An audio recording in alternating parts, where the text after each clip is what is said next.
բառեր, որոնք մեր քրիստոնյաների կյանքում կամ պետք է տեղ ունենան, կամ պետք է ընդհանրապես բացառվեն։ Առաջինը գայթակղությունն է։ Տեսեք, Տերը ասում է. զգույշ եղեք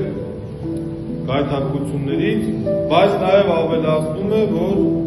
այս աշխարհում գայթակղությունները լեցուն են։ Այսինքն, ինչպես կարելի է զգուշանալ, երբ աշխարհում ամեն տեղ գայթակղություն կա։ Եվ սրանք մարդկային կյանքում տարբեր ձև են ի հայտ գալիս։ Այսինքն գայթակղության բուն նպատակը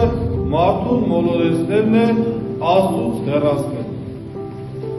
Մեր կյանքում պատահած դժվարությունների, փորձությունների հետ միասին նաև գայթակղություններ են գալիս, որոնք նույնպես փորձում են մեզ հեռացնել մեր երկնավոր հորից։ Դրանք կարող են լինել նյութի տեսքով,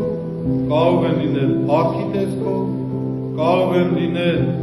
ավելի հարմարավետ կյանք խոստանալու տեսքով։ Ուրեմն Քրիստոս մեզ զգուշացնում է, որ հեռու մնանք։ Իսկ ինչպես պիտի իմանանք, որ այդ